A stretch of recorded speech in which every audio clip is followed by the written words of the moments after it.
स्वागत है आप सभी लोगों का। सूजस ई बुलेटिन का 25 जून का अंक अपन देख रहे हैं। राजस्थान सरकार का सूचना एवं जनसंपर्क विभाग इसे दैनिक तौर पे जारी करता है। 4 पेज आते हैं।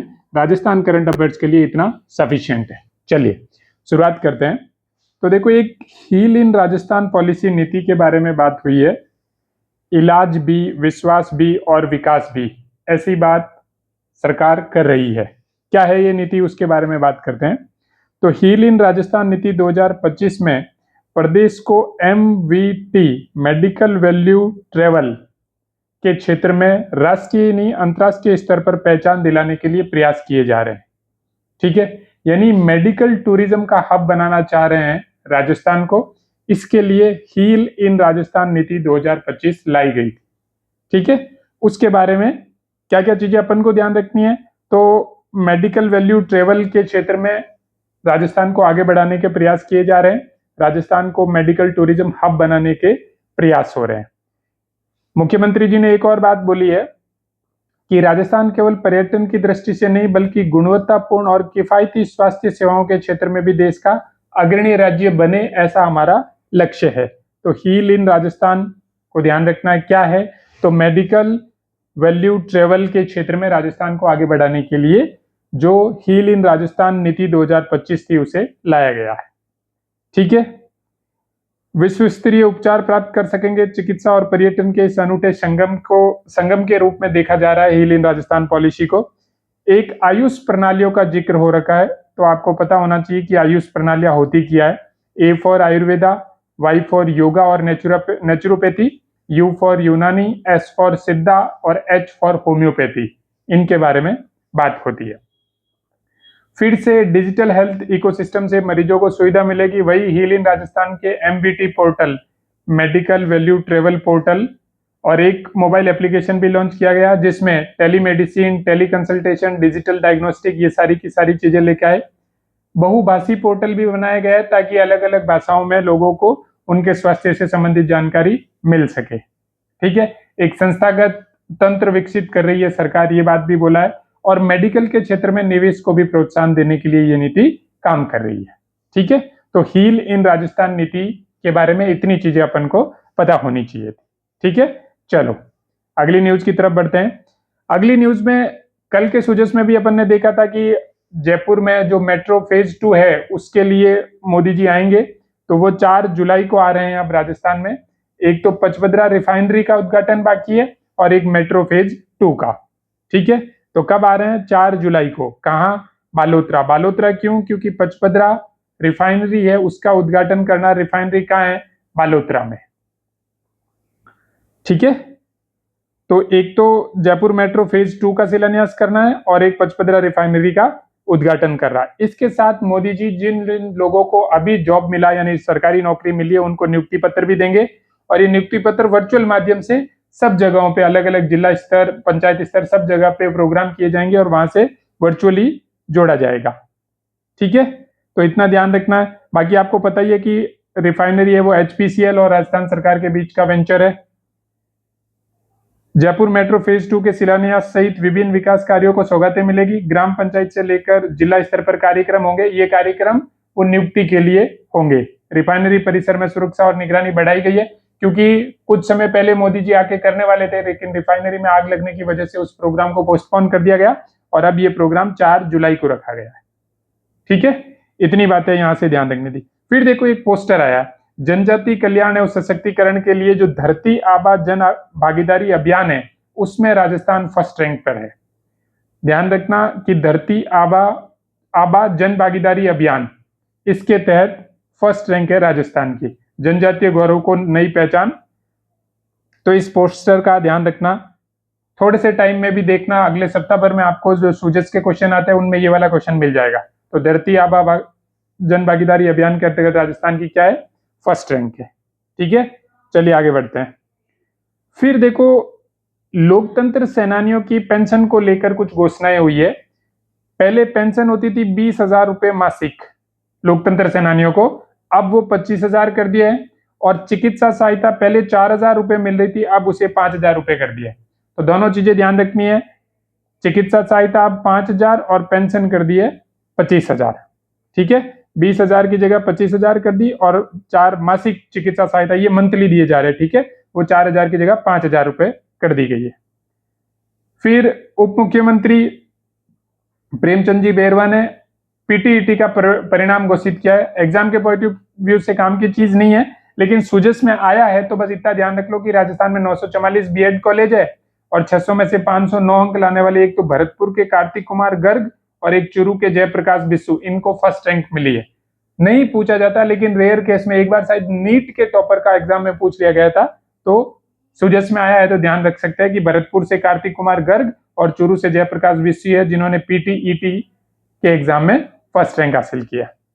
फिर देखो 1 जून की सुजस में ही अपन ने पढ़ा था कि राजस्थान में 2 जून को जो बिजली का उत्पादन है 23 इकाइयों से 2 जून को राजस्थान में कुल 7580 मेगावाट की क्षमता की इकाइयां हैं वो चल रही है। इन इकाइयों में से 7171 मेगावाट का उत्पादन किया गया कब? 2 जून को। ये बहुत बड़ा अचीवमेंट था और इसमें 94.60% यूटिलाइजेशन। इस यूटिलाइजेशन का मतलब समझो कि राजस्थान में क्षमता है 7580 क्षमता में से 7171 मेगावाट क्या उत्पादन कर लिया, ये इसका 94.60 है। यानी अगर राजस्थान में 100 मेगावाट का उत्पादन हो सके, ऐसी अगर मशीनरी है, ऐसे अगर प्लांट लगाए हुए हैं और अगर उसमें से 94.6 मेगावाट का उत्पादन कर ले तो ये उसकी एफिशिएंसी है वो 94.60 हो जाएगी। तो ये 2 जून को किया था। उसके लिए ऊर्जा राज्य मंत्री हीरालाल नागर जी, एक तो ये ध्यान रखना, और राजस्थान को क्या मिला है? मल्टीनेशनल बुक ऑफ रिकॉर्ड्स ने ऊर्जा राज्य मंत्री हीरालाल नागर को वैश्विक अवार्ड दिया है। किसने दिया है? Multinational book of records. ठीक है, ये सम्मान पत्र दिया है। क्यों दिया है? कि 7171 मेगावाट का उत्पादन कर जो अपनी यूटिलाइजेशन क्षमता है उसको 94.60% तक पहुंचा दिया है।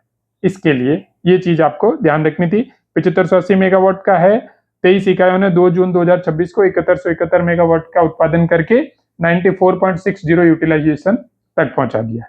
ठीक है, फिर सेवा शिविरों के बारे में बात हुई है। वही चीज है, ग्रामीण और शहरी दोनों जगहों पे चल रहे हैं।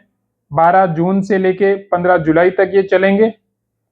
ठीक है, जो ग्रामीण वाले हैं, ग्रामीण सेवा शिविर, उनमें 22 विभागों की सेवाएं हैं। जो शहरी सेवा शिविर है उनमें 10 विभागों की सेवाएं हैं। ठीक है, उसके बाद इसके अंदर की जो लिखी हुई चीजें हैं वो एग्जाम के पॉइंट ऑफ व्यू से बिल्कुल काम की नहीं है। जब ये पूरा खत्म हो जाएगा तब सारा डेटा को एक साथ अपन देख लेंगे। ये सारी चीजें काम की नहीं है। फिर एक योजना के बारे में और बात हुई है, पीएम जनमन योजना के बारे में। प्रधानमंत्री जनजातीय आदिवासी न्याय महाअभियान, यही पीएम जनमन का फुल फॉर्म है। और इस अभियान के तहत जो जनजातीय क्षेत्र है वहां पे काम किया जा रहा है। ठीक है, एक चीज ध्यान रखना कि PVTG particularly vulnerable tribal group में राजस्थान का सिर्फ एक ही ट्राइब है, वो है सहरिया। ठीक है, तो ये जो योजना चल रही है पीएम जनमन, इसमें आदिवासी क्षेत्र जहां है, जनजातीय क्षेत्र जहां है, वहां पे सुधारात्मक कार्य किए जाते हैं। तो उनके जीवन स्तर को सुधारने के लिए इसमें सारे के सारे काम किए जाते हैं। मार्च 2027 तक लक्ष्यों को 100% प्राप्ति सुनिश्चित की जाए, ऐसा सचिव ने, जो मुख्य सचिव साहब है, उन्होंने बोला है कि मार्च 2027 तक ये 100% हासिल कर लिए जाने चाहिए। यहीं पे प्रधानमंत्री ग्राम सड़क योजना के बारे में भी बात हुई है, और जो स्वीकृत हॉस्टल है पीएम जनमन के तहत ही, उनके में भी जो डिजाइन है, गुणवत्तापूर्ण मानक है, उनके बारे में बोला गया कि वो समय पर पूर्ण हो जाना चाहिए। प्रधानमंत्री आवास योजना के बारे में भी बात हुई है। तो कुल मिला के आपको पता होना चाहिए कि पीएम जनमन है क्या। तो प्रधानमंत्री जनजातीय आदिवासी न्याय महाअभियान, यही पीएम जनमन है। फिर संपर्क पोर्टल के बारे में बात हुई है कि राजस्थान सहकारिता डेयरी फेडरेशन लिमिटेड के प्रबंध निदेशक श्रुति भारद्वाज ने जो संपर्क पोर्टल 181 है उसके बारे में जाके समीक्षा की और देखा कि वो किस लेवल पे परफॉर्म कर रहे हैं। तो इन्होंने बोला है कि 3282 परिवाद हुए, जिसमें से 3072 का हम लोगों ने निस्तारण कर दिया। एग्जाम के पॉइंट ऑफ व्यू से सिर्फ इतना ध्यान रखना कि राजस्थान संपर्क का नंबर क्या है? 181। साइबर वाले का नंबर क्या है?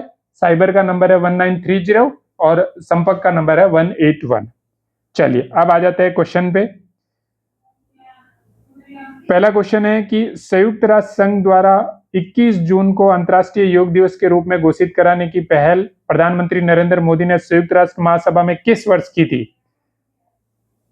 2014 में अपन ने पढ़ा था कि सितंबर 2014 में मोदी जी ने प्रस्ताव रखा था और ये प्रस्ताव रिकॉर्ड मतों के साथ दिसंबर 2014 में पारित हो गया और ये डिसाइड किया गया कि 21 जून 2015 से अपन हमेशा ये योग दिवस मनाएंगे। ठीक है, तो 2014 से हो गया। अगला क्वेश्चन देखो, औपनिवेशिक सोच से मुक्त कर भारतीय मूल्यों से जोड़ने के तहत राजभवन को नया क्या नाम दिया गया है? तो राजभवन का नया नाम हो गया लोक भवन।